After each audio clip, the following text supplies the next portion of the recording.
Hello cutie পায়রা। Hello guys, welcome to rainbow enemy Bangla. সবাই কেমন আছেন? আশা করছি সবাই ভালো আছেন। যদি আমার কথা বলি তবে আমি পুরো পাংখা আছি, তাই ভাবলাম যে না, ভিডিওর কাজ শুরু করে দেই।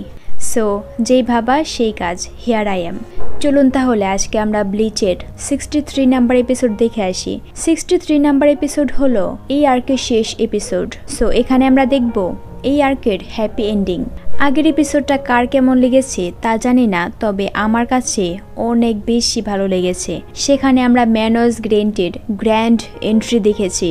আশা করছি ম্যানস গ্রেন্টের এন্ট্রিটাকে বলবেন না, তবে এখানে আমি একটা ভুল ইনফরমেশন দিয়েছিলাম। সেটা হলো এই ছোট ছোট মেনসগুলাকে বলে গিলিয়ান্স, তবে এই গিলিয়ান্সগুলা পাওয়ারফুল আছে, তবে তারা একজন আরেকজনকে খেয়ে আরো বেশি পাওয়ারফুল হয়। তার মধ্যে আবার আমরা আকাশের ফাটলের মধ্যে একটা চোখের শেপের কিছু একটা দেখতে পেয়েছি।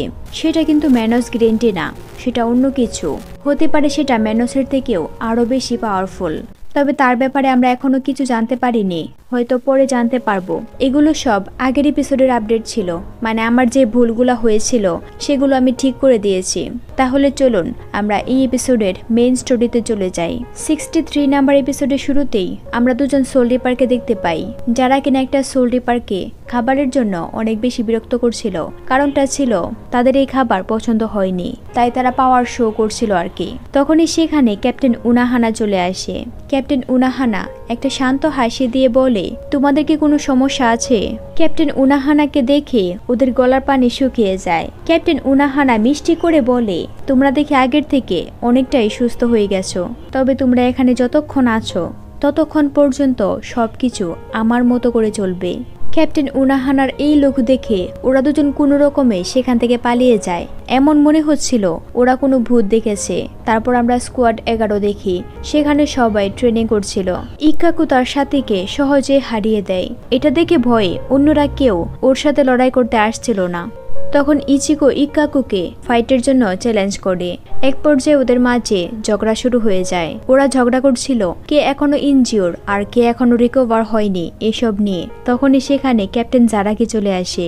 ক্যাপ্টেন জারাকি ইচিকোকে জিজ্ঞেস করে, তুমি কি পুরোপুরি রিকভার হয়ে গেছো? ইচিকো বলে, হ্যাঁ অবশ্যই। ইচিকো আরো কিছু বলতে নেয়, কিন্তু জারাকি তার আগেই ফাইট করতে রেডি হয়ে যায়। সে কয়েক সেকেন্ডের মধ্যে ইচিকোর উপর অ্যাটাক করে দেয়, যার জন্য সেখানে একটা ব্লাস্ট হয়। সবকিছু শান্ত হওয়ার পর আমরা দেখি ইক্কাকুর এই অবস্থা হয়েছে, সে চিত হয়ে পড়ে আছে।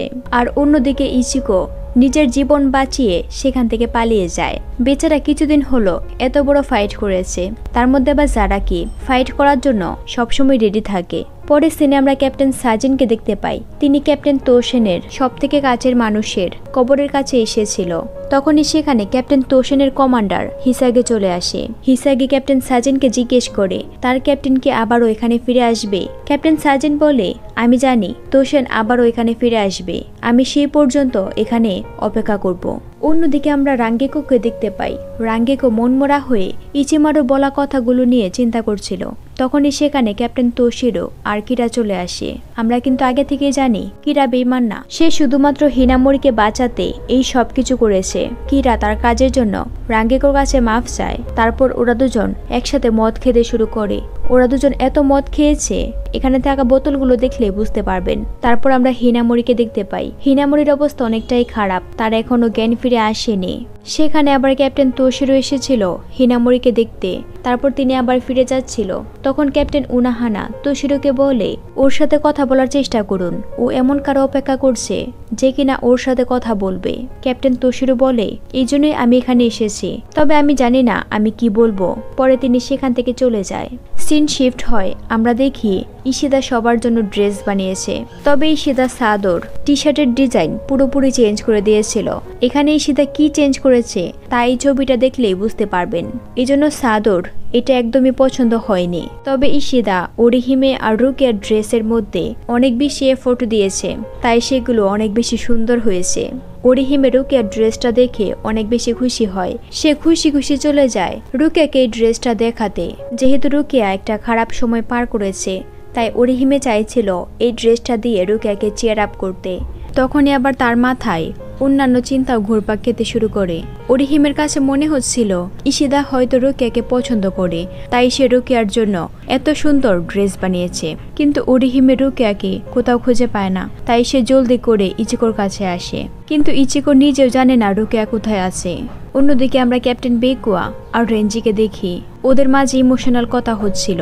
তখনই সেখানে হঠাৎ করে ইচিকো চলে আসে। ইচিকোকে দেখে রেঞ্জি অনেক রেগে যায়। সে রাগ হয়ে বলে, অপদার্থ, তুমি আসলে চাওটা কি? আমরা এখানে অনেক ইমোশনাল কথা বলছিলাম আর তুমি সবকিছু নষ্ট করে দিয়েছো। ইচিকো মাফ চেয়ে বলে, আমি এখানে জানতে এসেছিলাম তুমি কি জানো রোকেয়া কোথায় গেছে? রেঞ্জি বলে, না আমি জানি না। তখনই সেখানে অরিহিমে চলে আসে। অরিহিমে ইচিকোকে জিজ্ঞেস করে, তুমি কি কিছু জানতে পেরেছো? ইচিকো বলে, না, তবে তুমি এত উপরে আসলে কিভাবে? আসলে এই উইন্ডোটা অনেক উপরে, কিন্তু অরিহিমে এত উপরে উঠে গেছে। এটা দেখে ইচিকো একটু অবাক হয়েছে। তারপর ওরা দুজন সেখান থেকে চলে যায়।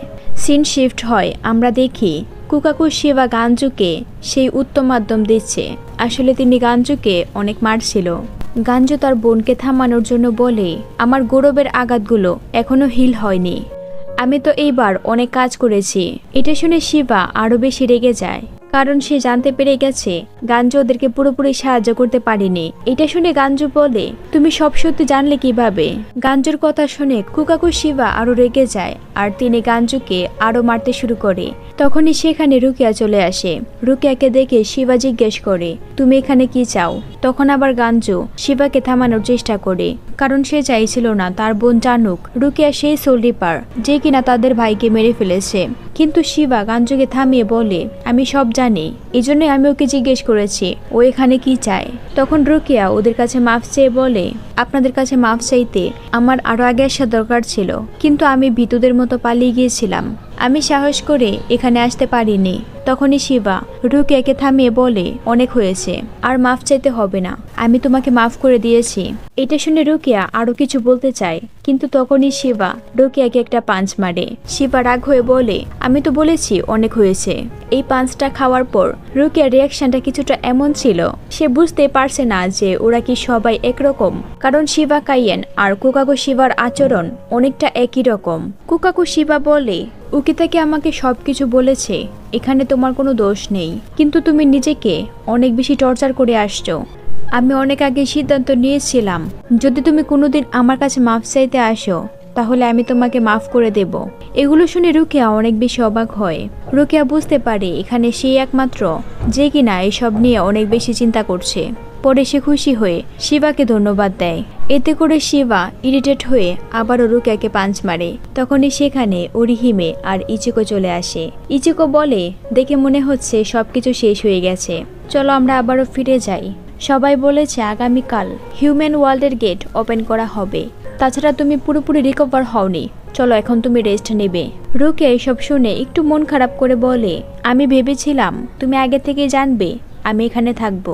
রুকিয়ার কথা শুনে ইচিকো একটা স্মাইল করে বলে, ঠিক আছে, তুমি যা সিদ্ধান্ত নিয়েছো তাই হবে। তুমি এরকম ফ্রিভাবে সিদ্ধান্ত নেওয়ার জন্যই তো আমরা তোমার জন্য এত কিছু করেছি। এটা শুনে রুকিয়া অনেক খুশি হয়। তখনই শিবা ওদের মাঝে বলে ওঠে, তোমরা তো আগামীকাল চলে যাবে, তাহলে চলো আজকে আমরা সবাই একসাথে ডিনার করি, এতে করে সবাই খুশি হবে। এটা শুনে ইচিকো কি বলবে বুঝতে পারছিল না। তখনই শিবা রুকিয়ার মতো তাকেও পাঞ্চ মেরে তার নাক ফাটিয়ে দেয়। পরে সিনে আমরা দেখি ওরা সবাই একসাথে ডিনার করছে, সবাই সেখানে অনেক মজা করে। অন্যদিকে আমরা দেখি রেঞ্জি রুকিয়াকে খুঁজছে, ইশিদা অরিহিমেকে খুঁজছে, আর জারাকি ইচিকোকে খুঁজছে। ওদের এসব কাণ্ড দেখে ইয়াচিরো বলে, মনে হয় সবার কাছে অনেক বেশি ফ্রি টাইম আছে। তারপর আমরা কিরা আর রাঙ্গেকোকে দেখি, ওদের মদ খেতে খেতে এই অবস্থা হয়েছে। সেখানে আবার হিসাগিও ছিল, মানে ওরা মদ খেয়ে ওদের মনের সব কষ্ট দূর করে দিয়েছে, সাথে ওদের পরনে থাকা কাপড়ও খুলে ফেলেছে। তারপরের দিন ক্যাপ্টেন উকিতাকি ইচিকো আর বাকি সবাইকে নিয়ে সোল সোসাইটি থেকে হিউম্যান ওয়ার্ল্ডে যাওয়ার অফিসিয়াল গেটের সামনে আসে। এই গেটের নাম হচ্ছে সেনকাইমন। এই গেটটাই সোল সোসাইটির অফিসিয়াল গেট। এর মাধ্যমে সব সোল রেপাররা হিউম্যান ওয়ার্ল্ডে যাওয়া আসা করে। তখন ক্যাপ্টেন উকিতাকি ইচিকোকে একটা লকেট উপহার দেয়। এটা মূলত বিকল্প সোল রেপারদের কমব্যাট পাস ছিল আর কি। ইচিকো লকেটটা দেখে বলে, এটা আবার কি? ক্যাপ্টেন বলে, বিকল্প সোল রিপারদেরকে এটা দেওয়ার ট্র্যাডিশন আছে, যারা কিনা সবসময় সোল সোসাইটির জন্য কাজ করে তাদেরকে এটা দেওয়া হয়। তুমি এটা ইউজ করে যে কোনো সময় সোল রিপার হতে পারবে। আমি জানি তুমি আমাদের জন্য যা করেছো তার সামনে এটা কিছুই না, তারপর আমি চাই তুমি এটা গ্রহণ করো। ইচিকো বলে, আমি কিছু পাওয়ার জন্যই সব কিছু করিনি, তবে আমি আপনার গিফটটাকে গ্রহণ করলাম। এটা শুনে ক্যাপ্টেন খুশি হয়। অন্যদিকে ওরিহিমে রুকিয়ার জন্য বানানো ড্রেসটা তাকে দেয়, কিন্তু রুকিয়া নিতে চায় না। ওরিহিমে রুকিয়াকে জোর করে ড্রেসটা দিয়ে দেয়। তারপর ওরা সবাই রুকিয়াকে বিদায় দিয়ে গেটের ভিতরে চলে যায় ওদেরকে বিদায় দেওয়ার জন্য। সেখানে মোটামুটি অনেক সোলডি পাড়াই এসেছিল, তবে আমি ভেবেছিলাম ক্যাপ্টেন উকি থেকে বাদে সেখানে আর কেউ আসেনি। তারপর আমরা ক্যাপ্টেন জারাকি আর ইয়াচিরোকে দেখি। ইয়াচিরো জারাকিকে বলে, ইচির স্পিরিচুয়াল প্রেশার গায়েব হয়ে গেছে, মনে হয় ওরা এখান থেকে চলে গেছে, তুমি মনে হয় আর ওকে দেখতে পাবে না। জারাকি বলে, না এমনটা হবে না, ইয়ামামোতো বলেছে লড়াই এখনো শেষ হয়নি, আমি জানি ওর সাথে আবারও দেখা হবে, তাও আবার খুব জলদি। এটা শুনে ইয়াচিরো খুশি হয়। সিন শিফট হয়, আমরা দেখি ইচিকোরা দৌড়াচ্ছে আর তাদের পেছনে ক্লিনার মেশিন অনেক স্পিডে এগিয়ে আসছে, যার জন্য ইচিকো অনেকটা রেগে গিয়েছিল। ইচিকো রাগ হয়ে বলে, অফিসিয়াল মাই ফুট, এই অফিসিয়াল গেট আর আগের গেট একই রকম, তাহলে এটা অফিসিয়াল কিভাবে হলো? মাস্টার ইউরুচি, আপনি কিছু বলেন না কেন? ইউরুচি বলে, সোল রিপাররা হেল বাটারফ্লাই ইউজ করে, তাই ওদের কোনো সমস্যা হয় না। এখন কমপ্লেন করা বন্ধ করে জলদি করে পা চালাও, আমরা অলমোস্ট বাইরে চলে এসেছি। তারপর ওরা সবাই কোনো রকমে এই মেশিন থেকে নিজেদেরকে বাঁচিয়ে বাইরে চলে আসে। তখনই আবার ওরা সবাই আকাশ থেকে মাটিতে পড়তে শুরু করে। সেখানে আমরা উরুরু আর জিন্তাকেও দেখতে পাই। উরুরু একটা বড় কাপড় দিয়ে ওদের উপর শুট করে, আর এই কাপড়টা ইচিকোদেরকে ক্যাচ করে নিয়েছিল। এখন হলো জিন্তা আর তেসের পালা। ওরা দুজন এই কাপড়টাকে থামানোর চেষ্টা করে। লাস্টে ওরা ইচিকোদেরকে একটা উড়ন্ত কাপড়ে ল্যান্ড করায়। সেখানে আগে থেকেই উরাহারা ছিল। উরাহারা তার কাজের জন্য মাথা নিচু করে ইচিকোর কাছে মাফ চায়। ইচিকো উরাহারাকে বলে, আপনি খারাপ কিছু করেননি, আপনার ইন্টেনশন ছিল আমাদেরকে বাঁচানো, সাথে আমাদেরকে আরো বেশি শক্তিশালী করা, তাই আপনাকে মাফ চাইতে হবে না। তারপর আবার ইচিকো রাগ হয়ে বলে, আমি একটা জিনিস জানতে চাই, আপনি আমাদেরকে আগে থেকেই সত্যি কথা কেন বলেননি? আপনি হয়তো ভেবেছিলেন আমি ভয় পেয়ে পালিয়ে যাব। উরাহারা অনেক বেশি খুশি হয়ে বলে, একদম ঠিক বুঝতে পেরেছ। তখনই ইচিকো উরাহারাকে সেই লেভেলের একটা পাঞ্চ মারে। প্রচন্ড রাগে ইচিকোর মাথা অনেক বেশি হট হয়ে গেছে, আপনারা দেখলে বুঝতে পারবেন ওর মাথা থেকে ধোঁয়া উঠছে। তারপরও সে উরাহারাকে বলে, আপনি রুকের কাছে মাফ চাইবেন। উরাহারা বলে, ঠিক আছে। কিছুক্ষণের মধ্যে ইশিদা তার বাড়ির সামনে চলে আসে। ইশিদা চলে যাচ্ছিল। ইচিকো ইশিদাকে বলে, আবারও দেখা হবে। তখন ইশিদা বলে, তুমি একজন সোল রিপার আর আমি একজন কুইনচি। কুইনচি আর সোল রিপাররা কখনোই বন্ধু হয় না, তাই ভুলে যেও না আমি তোমার শত্রু হই। পরের ব্যাটেলে আমি তোমাকে পরাজিত করেই ছাড়বো। এটা বলেই ইশিদা সেখান থেকে চলে যায়। ইচিকো তো এসব শুনে অনেক বেশি অবাক হয়ে বসেছিল, কারণ সে ভাবছিল ওদের মাঝে একটা বন্ধুত্ব তৈরি হয়ে গেছে। আস্তে আস্তে ওরা সবাই যার যার বাড়িতে চলে আসে, কিন্তু ইচিকো সেই নদীর পাড়ে নামে যেখানে তার মা মারা গিয়েছিল। আসলে ইচিকো তার মাকে অনেক বেশি মিস করছিল, তাই সে এখানে নেমেছে। এদিকে ইউরুচি উরাহারাকে জিজ্ঞেস করে, এখন কি হবে? উরাহারা বলে, দেখা যাক কি হয়, তবে আমাদের অনেক বড় একটা পরাজয় হয়েছে, এখন এই পরাজয় থেকেই সবকিছু শুরু হবে। ইউরুচি বলে, আমরা মনে হয় কখনোই শান্তিতে মরতে পারবো না। এপিসোডের লাস্টে ইচিকোকে দেখি ইচিকো তার বাড়ির সামনে চলে এসেছে। ইচিকোর মুখে একটা শান্তির স্মাইল ছিল। আর এই এপিসোড এখানেই শেষ হয়। এই এপিসোড থেকে আমরা এটা বুঝতে পেরেছি পরের আর্কটা আরো বেশি ইন্টারেস্টিং হবে। ফাইনালি আমরা সবাই সোল সোসাইটির আর্ক শেষ করতে পেরেছি। আশা করছি আপনারা সবাই আমার সাথে এই পর্যন্ত জার্নি করে অনেক বেশি এনজয় করেছেন। আমি চেষ্টা করেছি আপনাদের সবাইকে একটা প্রপার বিনোদন দেওয়ার জন্য। তারপর যদি কোনো মিস্টেক হয়ে থাকে তাহলে অবশ্যই ক্ষমার চোখে দেখবেন।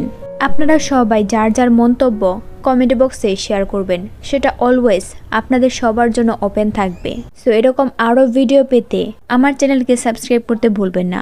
দেখা হবে অন্য কোনো ভিডিওতে। সেই পর্যন্ত ভালো থাকুন। Thanks for watching.